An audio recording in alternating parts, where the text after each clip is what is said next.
What's up, Giants fans, Hub watchers, YouTube subscribers, Twitter and Instagram followers? It's your boy Noname back at it again with another New York Giants update video, or New York Giants news mailbag video. Real quick before I get started, smash that like button, hit that subscribe button. Follow me on the social medias, guys. I had an Instagram account and a Twitter account for as long as the channels existed. Helped me get to like 100 followers on both of those, and then my recently created Facebook page. Go over there and like it. All the links will be in the description down below. With Twitter, you know what I'm saying, that's where you kind of get my opinions on most of the things. I'll be tweeting out stuff, whether it's an opinion on a football topic, a memery topic, a political topic. If you want to know all that, go to Twitter. Instagram is I'm gonna plan to have like behind the scenes stuff on there. I tried that earlier on in the YouTube channel's days, where I'm gonna kind of post little vids of what I'm doing with the channel, or of me editing or something like that. So go over there and make sure you guys like it up and subscribe subscribe over there and whatnot. But let's get right into it. I got two topics I want to talk about right now. First one being our quarterback Daniel Jones is still out here putting in this work for the offseason.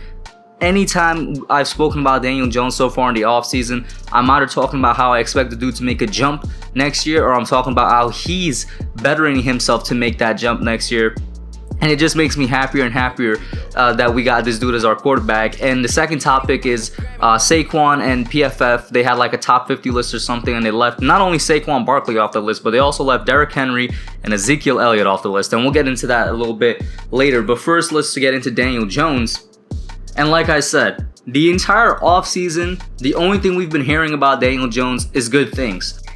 About how like he was basically back at Duke working with David Cutcliffe again, working with his Duke guys, because obviously they're not back in Jersey. Nothing has really opened up again. He's doing his best to adjust and work on his problems that he discovered last year, bettering himself and even improving on the things that he's already good at. We've heard about that. And now we hear about him essentially getting into the gym, getting into the weight room, putting on some muscle to become a stronger and, healthier quarterback, to be honest with you. And the first thing that came to mind when I heard this is that it has to be to be better prepared for injuries or something like that, so that he could take hits a bit better. I keep using the word better, just so that he's going to be more well prepared when it comes to taking a hit from a linebacker or a defensive end, putting on that little bit of extra bit of muscle for protection, or maybe even for when he takes off and runs, so that he could stiff arm his way out of a linebacker, add a little bit of strength to the elusiveness that he has when he's running. One thing that the article brought up from Giants Wire here that I didn't think about was that this could play into him trying to put an emphasis on fumble reduction. Now, of course, if you could take hits better, it means that inevitably you'll be able to better hold on to the football.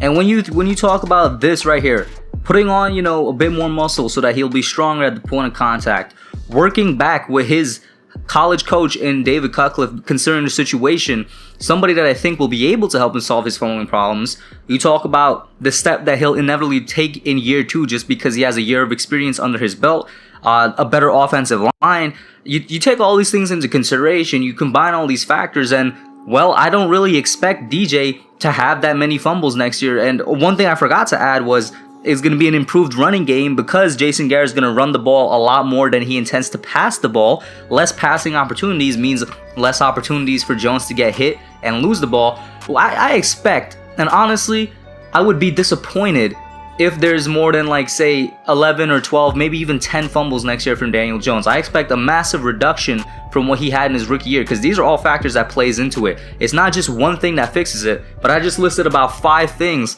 that should play into him bettering himself as a player to hold on to the football better, and also know when, to get rid of the football, so that he doesn't give defenses an opportunity to get it from him. And now I'm gonna talk about some of the quotes from the article. One right here is from David Morris of QB Country. He said he's been serious about staying busy in the weight room. I think he's around 230. He's gotten bigger, and therefore you see it, he's stronger. One of Daniel's graded attributes in his competitiveness is the ability to fight, hang in there, go the extra yard, and do whatever it takes. I think that's a great gift and strength of his. Same token, knowing when to stop competing is something that we talk about. Knowing when to move on, throw it away, tuck it. An incompletion is better than a sack. An incompletion is better than a turnover. And yeah, that's exactly what I said. I think this is something that Jones was inevitably gonna improve upon going back to just another year of experience in the NFL. He now knows that, hey, sometimes I'm just going to have to get rid of football. Sometimes I'm just going to have to throw it into stands, maybe even throw it into the dirt, just so that it's in the long run going to be better for the offense, better for the team. It's definitely something that Jerry Shaplinsky, the Giants' new quarterbacks coach, and Jason Garrett, basically a low-key Garrett is kind of a quarterback whisperer, was going to tell Daniel Jones eventually, whether it's in virtual meetings or whenever they get onto the field. And the next couple quotes is from David Cutcliffe himself, the quarterback guru himself. He says, he was too fearless as a runner here. I said, in that league, it's simple. Those guys hit you. They're 6 or 7 years older. They're stronger than anything that's ever hit you before. Quit running the ball like a back. Get on the ground. Run like a quarterback. Unless it's to win the Super Bowl, quit taking on tacklers. He's a great athlete. He can get out of trouble, make yards, and then you get the hell knocked out of you by a guy that's been continuing to train his body for 7 or 8 years. I tell him, don't take those hits. The ball is coming out. I don't care what you do. And this is another thing that Cutcliffe brings out that also I didn't think about. Forget about, just losing the football and possibly costing the game for your team. Think about your health. Don't take these hits because you don't want to get injured. You don't want to get a concussion. You don't want to get a few broken ribs. He's right when he says run like a quarterback. Running like a quarterback means running a bit more elusively rather than power running like a running back, and getting on the ground as quickly as possible, whether it's sliding or getting out of bounds. Just avoid taking the hit. Cutcliffe is absolutely right in that. Think about your health also, not just the team, your well-being. Think about, extending your career a bit more, taking these hits. We've seen it countless times in the NFL. Guys like Cam Newton, who right now is out of a job partly because of his injury history. Why? Because he keeps taking these hits. Cam Newton is, of course, a bigger quarterback, but doesn't matter. The amount of time you take those hits is going to take a toll on your body. Think about Aaron Rodgers. A lot of people probably won't agree with this, but Aaron Rodgers last year was not the same. His body is getting older. His mind and his talent is still there, but the body can't keep up because of the hits. Several older quarterbacks I can list. Eli Manning. We as Giants fans, we know this. Eli Manning's career ended because the dude took way too many hits. I keep saying Eric Flowers single-handedly took 5 years off of Eli's career, and I mean it, because those hits take a toll on your body. They essentially retire you early. So, Jones, for the sake of both fumbling and, keeping your career together, avoid those hits, man. But yeah, of course, it's great to see this coming out, from Daniel Jones. I like it. I got nothing bad to say about it. Going back to the 5 factors, man is doing everything he can to improve his game and reduce the fumbles. And there's nothing but positive things I can say about that.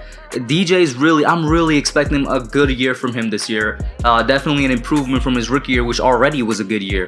And now into the next story a little bit. Also from Giants Wire, this article talking about how PFF made a 50 best players list in the NFL and Saquon Barkley was left out of it. And the reason I also kind of want to talk about this is to kind of also give my opinion on PFF in general, right? Now, I don't hate PFF. I know a lot of people do, and not a lot of Giants fans, and in fact, just a lot of football fans do hate PFF. I respect PFF because these guys do a job that I can never do. As a small YouTuber here, they go through literally every single play of every single player in the NFL, of every single team. That's what, like 5,000, 4,000 players, and God knows how many plays to make, some type of analytical table about them, to get information on them, get data on these players in the NFL. And that's something I can never do, and I truly respect that. And guess what? It helps out people like me. It helps out and makes our jobs a lot easier when it comes to finding, these pieces of data to make videos. And of course, it helps out professional dudes on, network television and whatnot. So I heavily respect PFF. I don't hate them. I don't like them either. The reason I'm neutral on them is because they come out with stupid stuff like this quite often. Like, when it comes to opinion-based stuff. And of course, they use their own analytics and data to make these lists. But I feel like a good amount of it is also their personal opinion and whatnot. And I think it's quite stupid that you leave off Saquon Barkley, possibly the best running back in the league, off of a top 50 players NFL list. If it was something like a top 25 or a top 10, of course I can understand. But we're talking about 50 players. If you can name 50 players in the NFL that are better than Saquon Barkley, I will respect that opinion. But I can't name 50 players better than Saquon Barkley. And the same goes for Derrick Henry and Ezekiel Elliott. Zeke Elliott, another person in the running for best running back in the league right now. Basically always in the running for the rushing title every single year of his career. There's no way you leave him off the list. And Derrick Henry if it's a list based off of 2019, or you know what, no, forget that, just based off of 2019, where he single-handedly, this man ran the Titans into the playoffs and ran them to the AFC Championship, almost ran them to a Super Bowl berth, there's no way you keep him off of a list of the top 50 players in the NFL. It doesn't make sense. And for the argument, that says Saquon was injured, he didn't have great of a season, he kind of had a sophomore slump because he was injured, in my opinion, that works in favor of him, because even though he was injured, he came back and played hurt. The dude still got 1,000 yards, man. He still got 1,000 yards, still performed like an elite running back in the league. And the two running backs they did put on this list are deserving of it. You know, they got Christian McCaffrey at number 10 and Nick Chubb at number 27. They deserve those spots, but you can't keep off a dude like Saquon and then guys like Zeke and Derrick Henry off the list also. It just doesn't make sense. But to kind of wrap up my opinion on PFF, I really respect what they do. I do use their stats sometimes because I'll tell you what, stats are not lies. Stats are just facts. You know, they're numbers. It's how you interpret those numbers and interpret these pieces of information, this data. That's when you form your opinion. That's where it gets into the conversation of right or wrong. When I disagree with PFF is the way they interpret their data sometimes. And this right here was a complete misinterpretation if they base the list off of their data. But that's what I got for y'all today. Kind of a quick update video basically about the two faces of the franchise, man. The two leaders, especially on the offensive end, in Daniel Jones and Saquon Barkley. Let me know what you guys think. Let me know what you think about the Jones situation. Are you with me when I say I fully expect, and I will be disappointed if he's still fumbling a lot next year? I fully expect this dude to have less than like 12 fumbles next year. Let me know about that. And let me know what you think about PFF leaving Saquon off the top 50 list. I'm out. Thanks for watching. Don't forget to like, comment, subscribe, and share. I'll catch y'all in the next one.